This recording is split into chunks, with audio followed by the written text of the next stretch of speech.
J'adore ces endroits où on prend le temps du temps, voilà. On est toujours pressé et puis là, comme s'il y avait un ralenti sur la montre.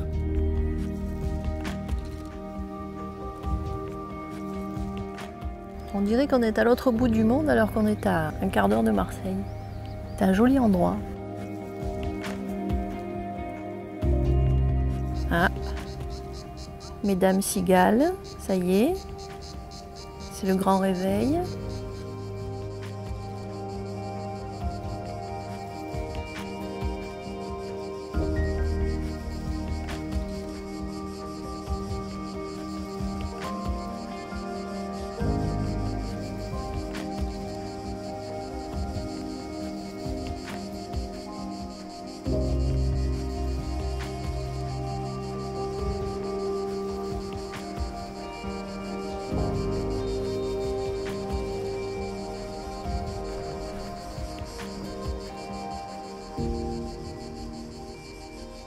Là, ce qui me plaît, c'est qu'il y a de beaux découpages entre l'ombre et la lumière. Ça fait bien ressortir la petite croix qui est tout là-haut. Ça renvoie à une espèce de nostalgie, même si on ne l'a pas vraiment connue, à cette espèce de temps d'avant où on prenait le temps, où... oh, j'ai un joli poteau électrique.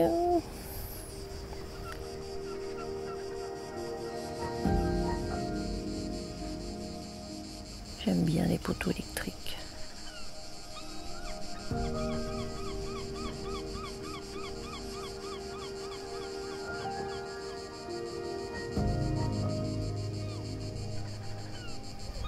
Là, si je voulais faire presque un petit tableau abstrait, j'aurais une couleur de ciel, pas forcément bleu, une ombre et une face lumière.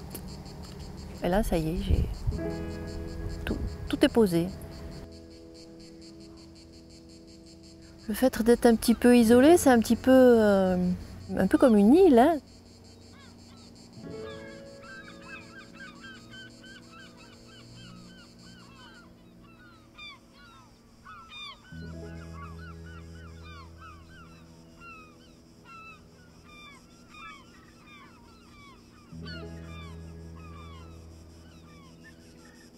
Je pense qu'il devait y avoir aussi une grosse solidarité dans le petit village.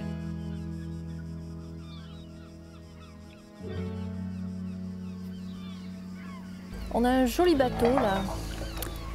Et par chance, c'est un vieux bateau de pêche. Il est dans son jus.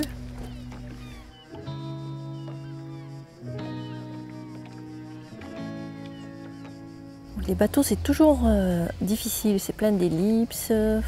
Il y a plein de bazar, mais c'est aussi ça qui est très intéressant.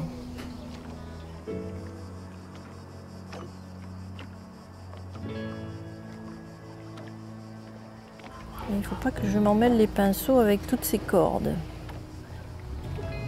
C'est qu'il y a une hiérarchie, l'air de rien.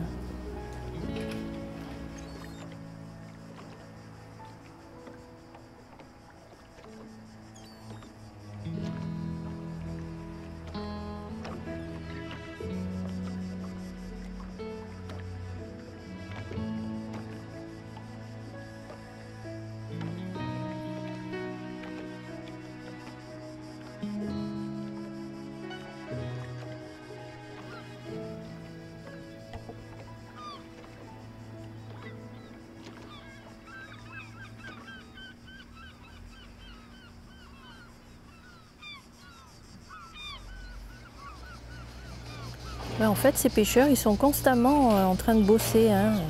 Une fois qu'ils ont fini leur journée, j'ai l'impression qu'ils sont constamment à réparer, à entretenir les filets, le moteur, le ci, le là. Ça ne va pas être facile, hein, ce métier.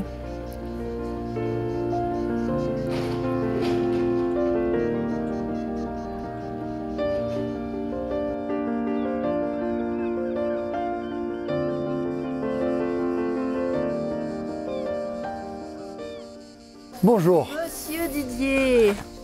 Didier Desgoudes. C'est indissociable. Eh ben, écoute, ça tombe très bien que je tombe sur toi, parce que je veux que tu me racontes tout. Je vais essayer, je vais essayer des goudes. Ce joli petit coin merveilleux, loin de la ville, isolé. Ouais. Et en même temps dans la ville. Et en même temps dans la ville. Ça se mérite pour arriver jusqu'ici.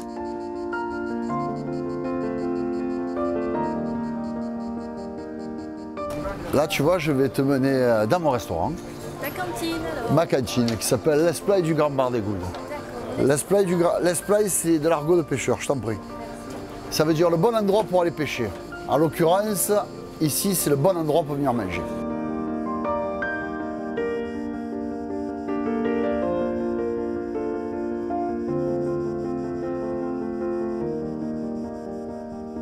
Je suis restaurateur au Goudes, donc j'y travaille aussi. Je suis vraiment en immersion totale sur les Goudes. Ça, c'est un pêcheur à moi qui rentre. Celui qui a le bateau là, qui est juste là, avec la roue devant. Oui. C'est un palangrier qui me fait du poisson de palangre. Donc la pêche de palangre, c'est le poisson le plus beau, le plus cher, obligatoirement aussi. Mais au Goudes avant, on avait beaucoup de palangriers. Je travaille encore avec pratiquement tous les pêcheurs des Goudes. À l'heure d'aujourd'hui, vous avez 6 pêcheurs officiels au Goudes. Mais je travaille avec des palangriers, je travaille avec des pêcheurs, c'est mes amis. Pour mes clients, à travers un repas, si on a quelque chose à leur faire ressentir, c'est que le temps du repas, on leur fait partager un peu notre vie au quotidien au Goudes. On leur donne l'impression d'avoir un cabanon ou une maison au Goudes. De venir au Goudes, c'est très compliqué. On est à 17 km du Vieux-Port, on a une route qui est très sinueuse, qui est très encombrée. Et quand on est au Goudes, on y est bien. Moi, j'ai connu les Goudes se transformer. Les Goudes, on est parti d'un village de gens modestes avec des pêcheurs, des ouvriers. Et maintenant, on est devenu un village qui est prisé. Ici, vous achetez un état d'esprit. Vous achetez une vie de village. Moi, ce que j'adore ici, c'est le fait d'avoir 50 ans de retard sur le centre-ville. Ici au Goudes, pour nos enfants, c'est le pied. Ils ont la plus grande piscine, le plus grand jardin du monde.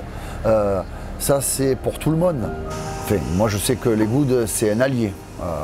C'est ce qui me permet des fois d'être, quand je suis un peu fatigué ou quand j'ai envie de baisser les bras ou comme tout le monde, j'ai des tas de blues ou de spleen. J'ouvre les yeux, je vois ce que j'ai tous les matins devant moi et tout d'un coup, je reviens un peu avec les pieds sur terre.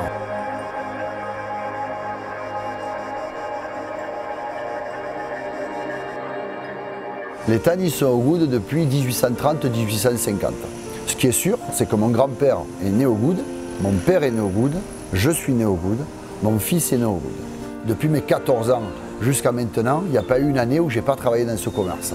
Mais une fois que mon père il a compris que je n'allais pas changer d'avis et que j'allais prendre ce restaurant, il m'a fait un des plus beaux cadeaux qu'on m'ait fait, un cadeau de cœur et qui soit à la fois financier.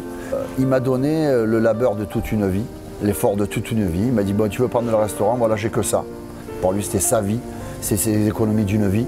Il me les a donnés pour que j'achète le commerce parce que moi, j'avais raclé les fonds de tiroir et j'avais pas assez d'argent. Donc, il m'a apporté dans un premier temps de l'argent et après, il m'a apporté encore sa force puisque dès le premier jour où j'ai ouvert mon commerce, mon père venait à 5 h du matin dans le commerce, ouvrir à ses amis pêcheurs, faire les cafés jusqu'à 10 h du matin. Mon père ne savait faire que les cafés et vous servir des mentalo. Il savait faire que ça, il ne savait pas servir autre chose, mais on venait pour ça. Et il a travaillé avec moi jusqu'au dernier jour. Mon père était le cantonnier au Goudes jusqu'à sa retraite. C'était le cantonnier des Goudes. Et mon père, Charlot des Goudes, Charlot le cantonnier des Goudes, faisait l'unanimité. On le respectait parce que c'était un homme bon. Moi, ce qui me plaît, c'est cette continuité. Je vis dans le village où mon grand-père était, mon père était. On a tous fait des vies différentes, mais on a fait notre vie au Goudes. C'est très important pour moi, ça.